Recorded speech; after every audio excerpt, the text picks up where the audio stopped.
네, 광고 심리학 이야기를 시작하도록 하겠습니다. 광고 심리학은 심리학의 여러 분야 중에 하나인 학습 심리학이라는 것에 많이 영향을 받았어요.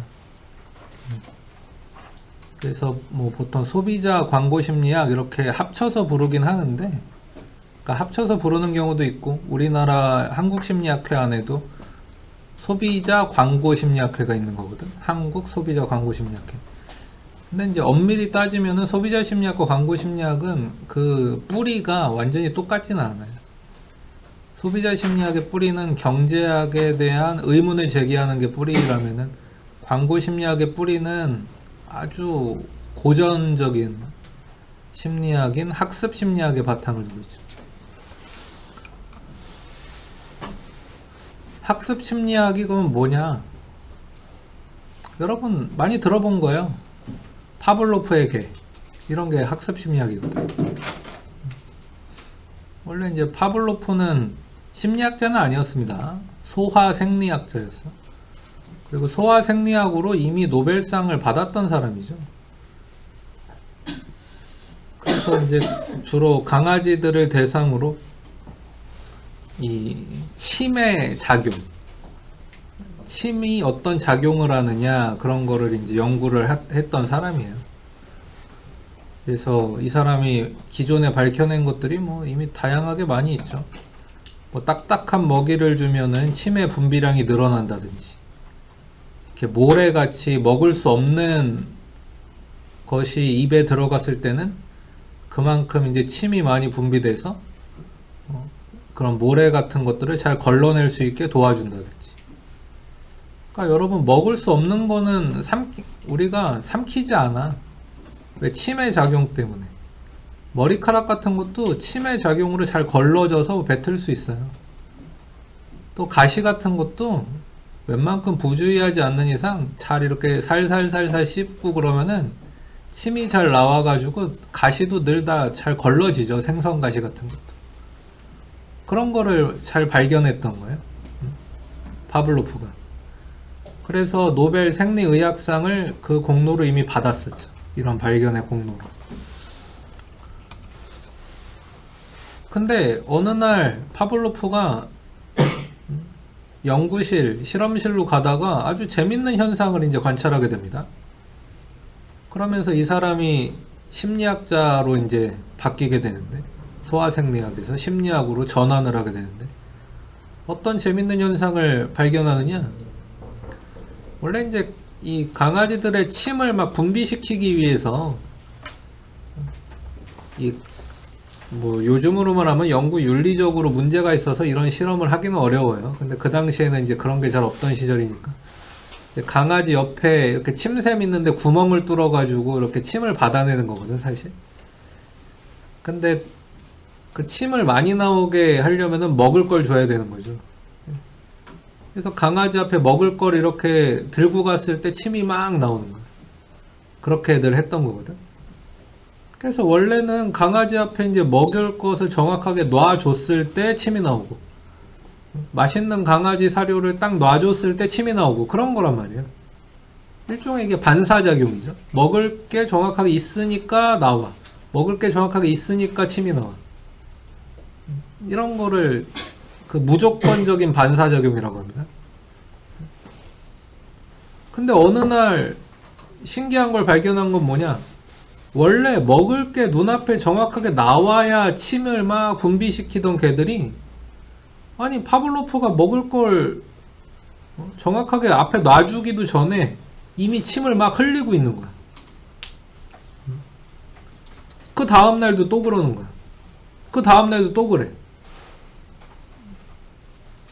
그래서 처음에는 이게 뭘까라고 이제 파블로프가 한참 고민했겠죠. 근데 나중에 깨달은 거야. 뭘 깨달았느냐? 아, 이 강아지들이 파블로프가 먹을 것을 들고 걸어오는 소리만 들어도 이미 먹을 게 온다는 걸 기대하고 침을 흘리기 시작했다는 걸 알게 된 거야. 마치 이 강아지들이 인간처럼 뭔가 기억하고 생각한 거죠. 기대하는 게 있는 거야. 발자국 소리만 들어도 먹을 게 온다. 그러면서 이 연구를 좀 더 구체적으로 하기 위해서 이제 심리학으로 전환을 합니다. 자, 그래서 파블로프가 관찰하고 싶었던 건 뭐냐? 원래 먹을 거 앞에서 침을 흘리는 거는 무조건 반사예요. 무조건적인 학습이지. 그냥 우리 본능이야, 본능. 우리도 입안에 먹을 거 들어가면 침 많이 나오고, 뭐 바나나 같은 게 입에 들어가면 침 많이 나오고 하는 것처럼 무조건 반사야. 강아지들 앞에 먹을 거에서 놔주면 막 침 고이고, 이건 당연한 거야. 무조건적이죠. 본능이야. 근데 어떻게 해서 발자국 소리만 들어도 침을 흘리게 됐죠? 이런 식이었겠지? 발자국 소리가 들리고 먹을 게 나오고 침 흘리게 되고, 발자국 소리가 들리고 먹을 게 나오고 침 흘리게 되고, 발자국 소리가 들리고 먹을 게 나오고 침 흘리게 되고, 이런 걸 계속 경험하다 보니까 강아지들도 발자국 소리 자체가 이미 뭐의 신호인 거예요? 먹을 거의 신호가 되는 거지. 그래서 발자국 소리만으로도 이미 침을 흘리게 돼. 그때 이 발자국 소리는 뭐가 되는 거예요? 그런 걸 이제 조건 반사라고 해요. 조건 반사. 무조건은 아니야. 발자국 소리 듣는다고 원래 침을 흘리지 않지. 근데 발자국 소리가 무조건적인 반사인, 반사를 일으키는 먹을 거랑 지금 연결된 거죠. 발자국 소리 먹을 거, 발자국 소리 먹을 거, 발자국 소리 먹을 거, 이런 식으로 연결된 거지. 그러니까 원래는 아무런 반사작용도 일으키지 않고 아무런 의미도 없었던 발자국 소리가 뭔가 의미를 획득한 거예요. 어떤 의미를 획득했죠? 먹을 것에 대한 신호라는 의미를 획득했지. 이거를 아주 더 체계적으로 이제 연구를 시작합니다. 그래서 등장하는 게 메트로놈이에요. 이거를 더 체계적으로 연구하기 위해서. 여러분들이 근데 들었던 거랑은 좀 다를 수도 있겠다, 이거. 여러분들은 파블로프가 뭐 종소리 있었다고 많이 들어보지 않았어? 종을 땡 치고 먹을 거 나오고 침 흘리고, 종을 땡 먹을 거 나오고 침 흘리고. 근데 미안하지만 파블로프는 종을 쓴 적이 없어요. 다들 뭐 사기친 거지, 그렇게 얘기하는 사람들. 파블로프는 메트로놈을 쓴 거예요, 메트로놈. 똑딱 똑딱 먹이 주고 침 흘리고, 똑딱 똑딱 먹이 주고 침 흘리고, 이렇게 한 거라고. 그랬더니 나중에는 어떻게 됐어요? 메트로놈 소리 똑딱 똑딱만 들려줘도 얘가 침을 흘리게 되는 거지. 처음부터 메트로놈 소리에 침을 흘리진 않아요. 근데 메트로놈 소리를 먹을 거랑 자꾸 연결시키는 거야. 이런 걸 연합학습이라고 하는 거고, 이런 걸 파블로프식 조건 형성이라고 하는 거예요. 고전적 조건 형성이라고도 부르고. 이렇게 자꾸 메트로놈 소리를 먹을 거, 메트로놈 먹을 거, 메트로놈 먹을 거 하다 보니까, 오, 드디어 아무런 의미도 없고 가치도 없었던 메트로놈이 의미를 획득한 거지. 먹을 것에 대한 신호. 그래서 파블로프가 또 이제 훌륭한 연구 성과를 낸 거죠. 그래서 이 파블로프의 개가 노벨 이 생리학상도 받게 했지만, 이 파블로프식 조건 형성 또 발견하게 되는데 나중에 또 기여를 했어요. 다시 말하지만 종소리를 쓴 건 아니고 메트로놈을 썼다. 그러니까 종소리는 과학적으로 당시에 쓸 수가 없었어요. 과학적인 연구에서. 왜냐면은 이게 그냥 뭐 일상적으로 뭐 발자국 소리야 그렇다 할 수 있는데, 과학적인 연구에서는 어떤 자극이 똑같이 주어져야 되는 게 필요하거든. 근데 종소리를 여러분들이 언제나 당시에는 또 손으로 쳐야 되는데, 이 손으로 치는 종을 언제나 똑같이 칠 수 있다는 보장이 있어요? 이게 사실 없어. 내가 아까 땡 쳤는데 두 번째 땡 하는 게 앞선 종소리랑 똑같은 속도와 똑같은 손목의 각도와 똑같은 강도로 쳤다는 보장이 없지. 그래서 그렇게 실험할 수는 없고, 과학적으로 쓸 수 있는 게 메트로놈이었던 겁니다. 일정하게 똑딱 똑딱 할 수 있잖아. 똑같이. 그래서 파블로프가 이 메트로놈을 가지고 고전적 조건 형성, 파블로프식 조건 형성 실험을 해서 성공을 했죠. 그리고 나중에는 이제 이 메트로놈의 속도를 조금 다르게 하면서도 연구를 또 해본 거예요.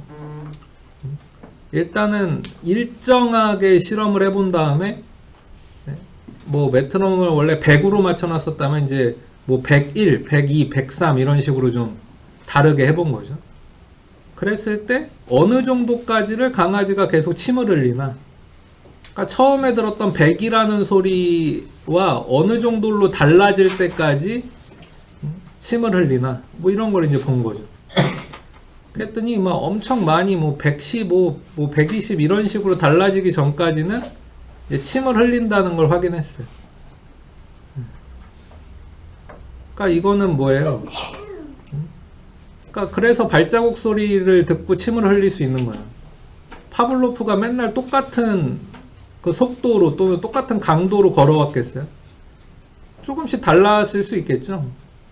근데 그게 걔한테는 어떤 유사성의 범위가 있는 거지. 이 정도 범위에서는 오, 이거 파블로프의 발자국 소리다 라고 안 거예요. 마치 메트로놈 소리가 조금씩 달라져도 오, 이거는 뭐 아까 그 범위에서 조금 다르지만 그래도 뭐 어느 정도 비슷해, 유사해, 이것도 먹을 게 나오는 신호야, 이렇게 지금 인식한 것처럼 파블로프의 발자국 소리도 매번 똑같지 않았을 거지만은 침을 흘릴 수 있게 된 거예요. 그리고 이제 이런 기초가 있고 난 다음에 파블로프가 아닌 누군가가 종을 써서 한 거예요. 이런 어떤 기초가 없이 그냥 무조건 종소리를 쓸 수는 없는 거야.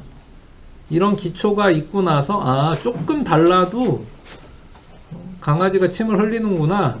그러니까 내가 맨날 치는 종소리가 조금 달라도 파블로프에게는 침을 흘릴 수 있구나.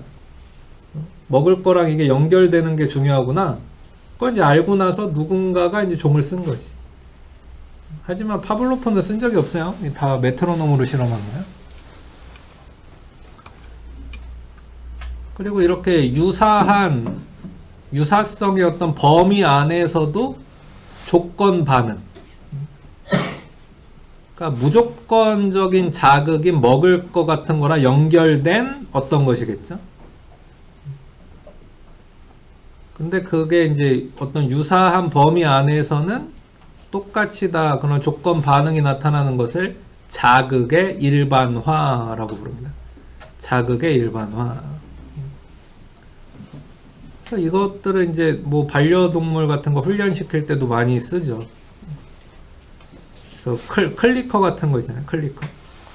그게 일종의 조건 형성하는 거야. 조건 형성. 그리고 강아지가 뭐 실제로 뭐 말을, 인간의 언어를 쓸 수 있는 건 아니잖아요. 앉아 그러면은 앉고, 가자 그러면 가고. 그게 우리 언어적인 의미를 알아들여서 그렇게 반응한 건 아니죠. 그럼 뭘 학습한 거예요? 아, 앉아라는 저런 목소리, 저런 식의 목소리일 때는 내가 앉아야 돼 라는 연합 학습을 형성한 거지. 그것도 조건 형성이야. 그러니까 가라는 말의 의미를 안 게 아니고, 아, 내 주인이 가라는 저런 식으로의 패턴의 말을 하면은 내가 가야 되는구나 라는 걸 학습한 거죠. 실제로 말의 의미를 알고 행동하는 게 아니라 그 어떤 소리의 패턴과 행동의 패턴을 연결시킨 거지. 그리고 그게 이제 만약에 유사하다면은 다른 사람이 앉아라고 해도 반응하고, 가자 그러면 또 가고 할 수 있어요. 그런 것도 자극의 일반화죠. 꼭 그 강아지 주인이 어떤 명령을 하지 않더라도 다른 사람이 비슷하게 얘기하면은 그대로 움직일 수 있어. 자극의 일반화.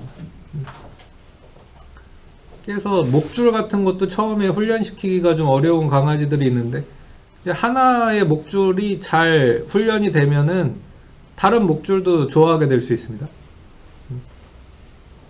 그래서 처음 막 훈련시킬 때 이런 식으로 하잖아요. 목줄을 이렇게 목에 이렇게 대주고 간식 주고. 그러니까 목줄은 좋은 거라는 걸 인식시키는 거지.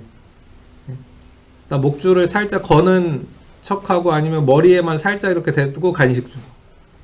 그러다가 확 조이진 않고 목에 살짝 걸고서 간식 주고.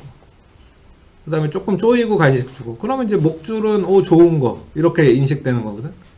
그래서 목줄을 잘 차게 돼. 그래서 빨간색 첫 번째 목줄이 빨간색이었어. 근데 빨간색 목줄이 이제 하다가 끊어져 가지고 다른 목줄로 바꿔야 돼. 그러면 처음부터 다시 훈련해야 되는 거냐? 아니요. 뭐 강아지들도 똑똑해.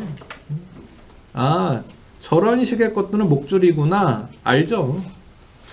그래서 그 다음부터는 또 다른 훈련 없어도 자극의 일반화에 의해서 목줄 이렇게 잘 할 수 있어요. 또 그 먹을 걸 주지 않더라도 목줄하면은 산책 나간다. 목줄하면 산책 나간다. 이렇게 하면은 산책 좋아하는 강아지들은 목줄도 좋아하게 되지.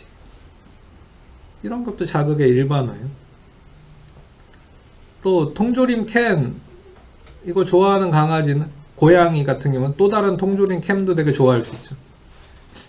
심지어는 통조림 캔을 따는 소리도 좋아할 수 있어. 그 소리만 통조림 캔 따는 소리만 나도 막 쫄래쫄래 와가지고 벌써 막 어떻게 보면 침 흘리고 있을 수도 있는 거지. 또 우리 사람에게 이게 해당되는 것도 있죠.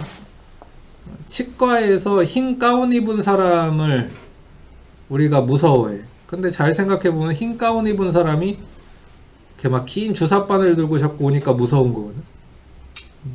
주사가 무서운 건데 그 주사를 들고 나오는 사람도 같이 무서워진 거지. 이런 것도 연결된 거예요. 흰 가운이 처음부터 무슨 의미가 있었던 게 아니라 흰 가운 입은 사람이 내가 무서워하는 어떤 걸 자꾸 들고 나오니까 무서워진 거지. 연합학습이지. 다 파블로프식 조건 형성이야. 그러다 보면은 병원만 가도 이제 무서운 사람들도 있어. 병원만 가도 막 심장 빨리 뛰는 사람들이 있어. 또 강아지들도 이 강아지 엄마 아빠가 병원 데리고 가려고 하는 그 행동을 기가 막히게 알 때가 있어요.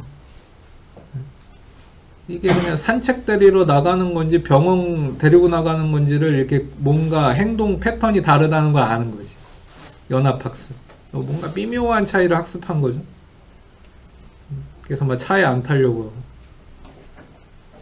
그리고 뭔가 이제 생선 가시가 목에 걸려서 고생해본 사람은 생선 자체를 싫어하게 되는 그런 경우도, 선호 또는 비선호가 형성되는 것도 뭐 연합학습이라고 볼 수 있죠. 또 이런 건 단 한 번만으로도 그렇게 될 수 있고. 여러분 공부하는 장소 선택하는 것도 일종의 연합학습입니다. 나는 어디 있을 때 공부가 잘 된다. 스터디 카페에서는 공부가 잘 된다. 그러면은 스터디 카페라면은 스터디 카페도 브랜드가 다양하잖아요. 조금 다른 브랜드의 스터디 카페에 가서도 공부 잘 될 수 있어요. 또 나중에 여러분 대학 갔을 때 대학 도서관 중에 그 도서관의 분위기를 요즘에는 스터디 카페처럼 만들어 놓은 것도 많거든. 열람실을. 그런 데서도 공부 잘 될 수 있지. 그리고 특정 과목에서 좋은 성적을 받으면서 그 과목을 좋아하게 된 사람은 유사한 과목들도 다 좋아하게 될 수 있죠. 또 어떤 선생님이 좋아서 그 과목이 좋아지는 경우도 있지. 이런 것도 일종의 다 연합학습이지. 따지고 보면. 또 좋은 기억으로 남아있는 사람과 비슷한 사람을 만난다. 그럼 그냥 호감이 가요. 근데 안 좋은 기억으로 남아있는 사람하고 비슷한 사람을 만나면 그냥 싫지. 그리고 어떤 백신을 맞는데 백신 부작용을 경험했어. 그러면 그 다음부터는 백신이 다 싫을 수 있어요. 안 맞고 싶어지고. 근데 그런 부작용을 경험하지 않은 사람들은 나는 백신 계속 맞아야지 이렇게 할 수 있죠. 근데 이런 모든 것들이 따지고 보면 다 파블로프식 조건 형성이자 자극의 일반화입니다. 현대사회에서 기계적인 학습을 하는 것들 중에서 이런 자극의 일반화, 파블로프식 조건 형성이 되게 많지. ATM 현금 인출기 같은 경우도 뭐 카드를 이렇게 집어 넣고 나서 화면에서 뭐 내가 하고 싶은 그 기능을 누르고 그 기능을 누르면 그 다음 화면에서 뭐가 나오고 이런 것들이 계속 연결돼서 학습되어 있는 거잖아요. 여러분들 스마트폰 어플리케이션 사용할 때 이거 누르면 그 다음에 뭐가 나오고 이거 누르면 그 다음에 뭐가 나오고 뭔가 예상되는 것들이 있죠. 그게 다 연합학습이에요. 예측하고 기대하고 그리고 그 기대에 부응하는 것들이 나오면은 계속 연결해서 그 기능을 원활하게 사용할 수 있게 되는 거죠. 그래서 처음 학습할 때는 조금 어려울 수 있지만은 완전히 그 연합학습이 잘 돼가지고 숙련되면은 이제 그냥 아무 생각 없이 띡띡띡띡 눌러서 돈 찾고 띡띡띡띡 눌러서 입금도 하고 이런 ATM기에서 또 여러분들 나중에 이제 모바일 뱅킹 같은 거 사용하게 될 때도 뭐 기능이 뻔하거든. 그런 거 조금 뭐 어플리케이션 업데이트해서 그 화면 디자인이 조금 달라졌다고 해서 뭐 뭐야 이거 어떻게 사용해야 돼 이렇게 되는 일은 잘 없습니다. 그렇죠? 이미 우리는 자극의 일반화를 다 할 수 있고 연합학습이 충분히 되어 있기 때문에 디자인 예뻐졌네 그냥 이렇게 하고 얼마든지 또 쓸 수 있는 거예요.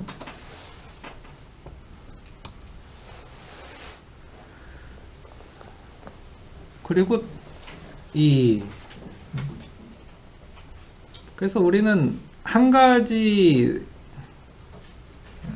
어떤 내가 학습한 한 가지가 잘 작용하지 않을 때 또는 내가 기존에 선호하는 뭔가를 구매할 수 없을 때 이런 자극의 일반화에 의해서 대안을 쉽게 찾을 수도 있죠.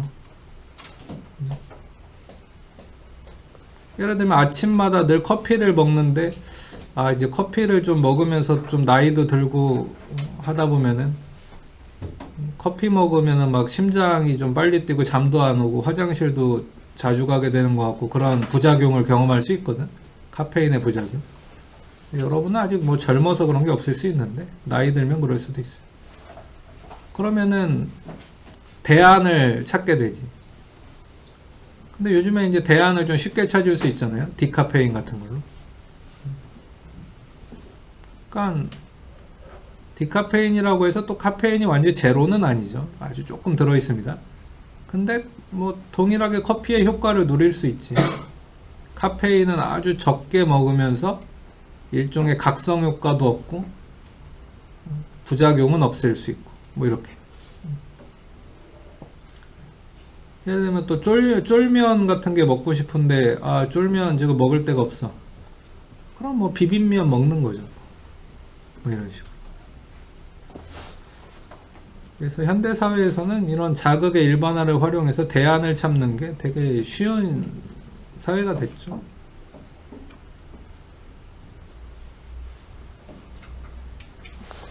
또 이 다양한 상징물들이 이 세상엔 되게 많은데 이런 상징물들의 의미를 학습하는 것도 고전적 조건 형성입니다. 연합학습을 한 거예요. 빨간불은 멈춰라, 초록불이면 가라, 뭐 이런 거. 원래 뭐 빨간색이 꼭 그런 의미가 있으리란 법은 없잖아. 근데 연합학습을 한 거지. 또 초록불이 꼭 뭐 전진해라 라는 뭐 그린라이트는 앞으로 가라 꼭 그런 의미가 있어야 되는 이유는 없잖아요. 하지만 마치 이유가 있어야 되는 것처럼 그냥 학습을 한 거죠.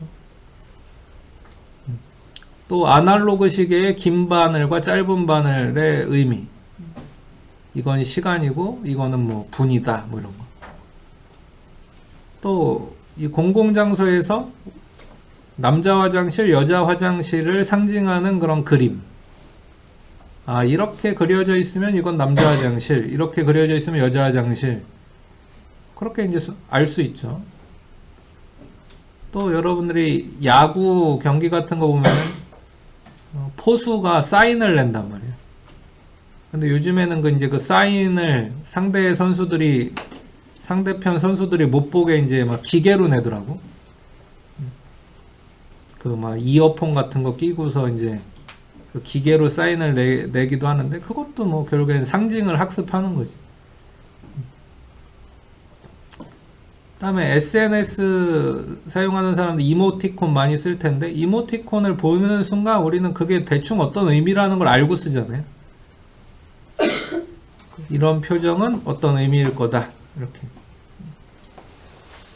그래서 이런 어떤 패턴 학습, 상징에 대한 학습, 의미를 연결시키는, 상징과 의미를 연결시키는 것도 고전적 조건 형성입니다.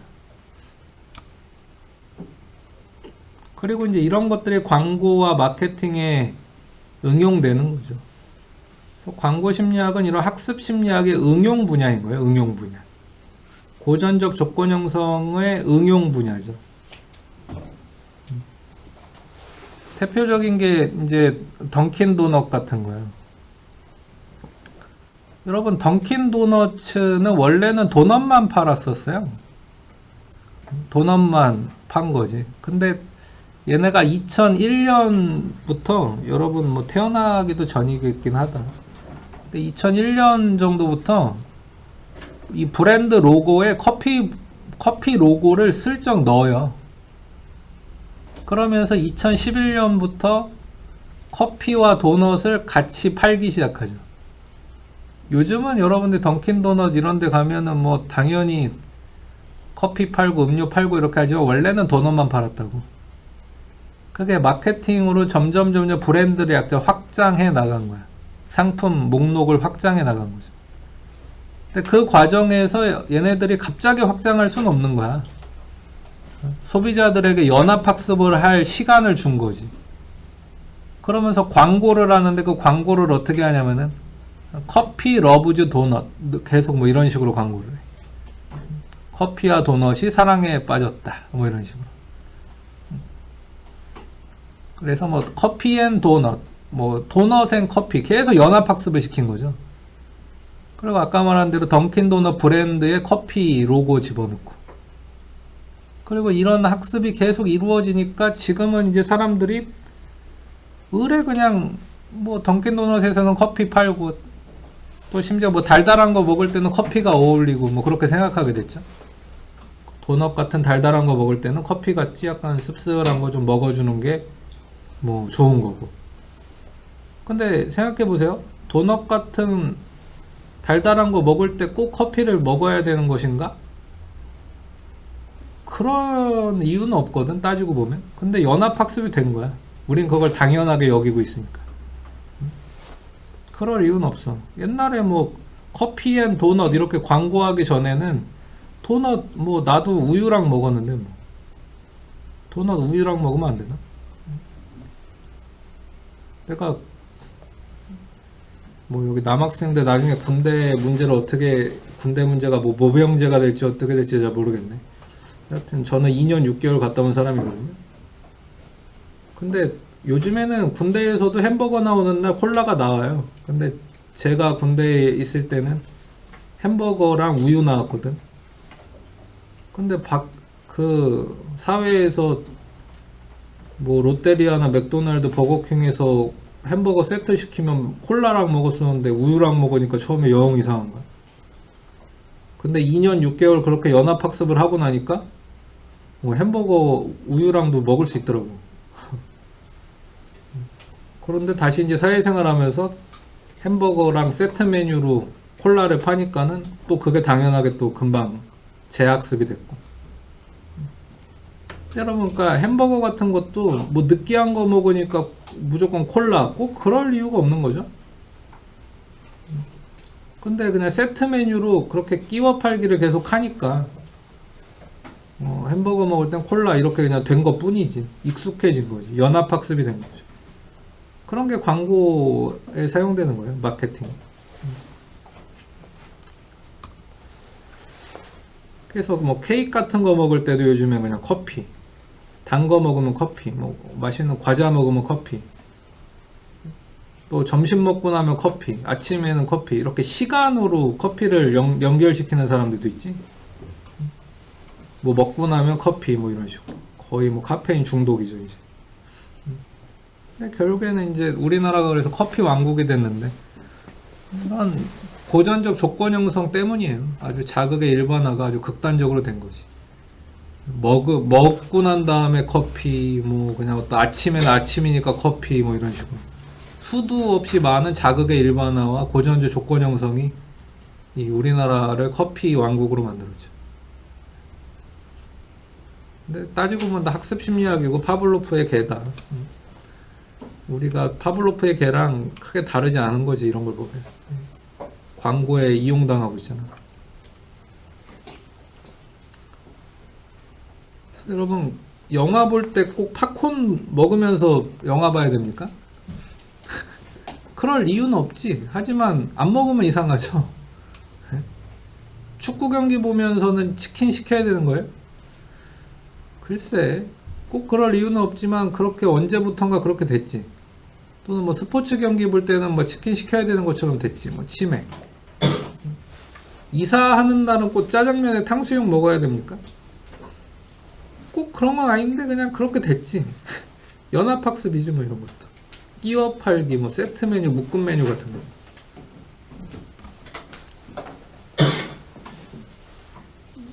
맥도날드 같은 경우는 이런 행운 버거라는 거를 특정 기간에만 팝니다.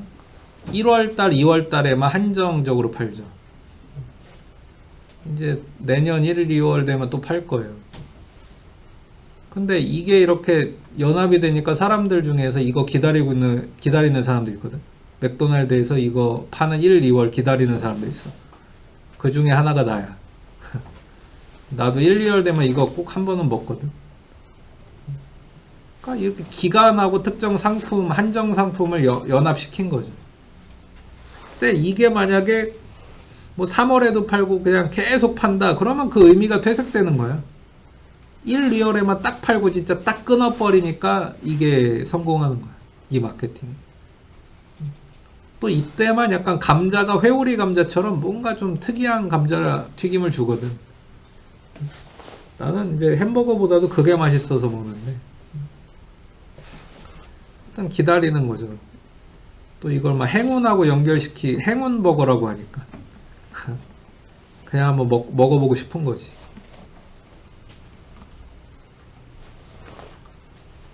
그리고 이제 결국에 TV 광고, 유튜브 광고, 그래서 술 광고는 외모가 출중한 남녀 연예인들이 많이 하죠.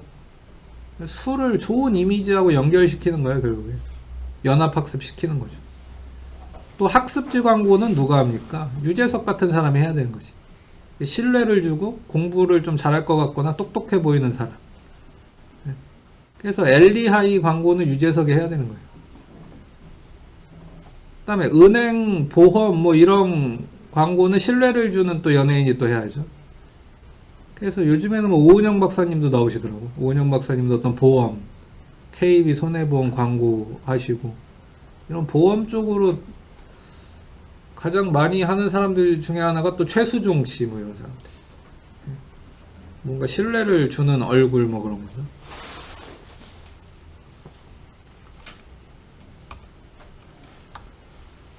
네, 그래서 이렇게 학습 심리학의 응용으로서 광고 심리학, 브랜드 심리학, 이런 마케팅, 이런 것들이 많이 이루어지고 있습니다. 네, 광고 심리학은 이렇게 마무리하도록 할게요.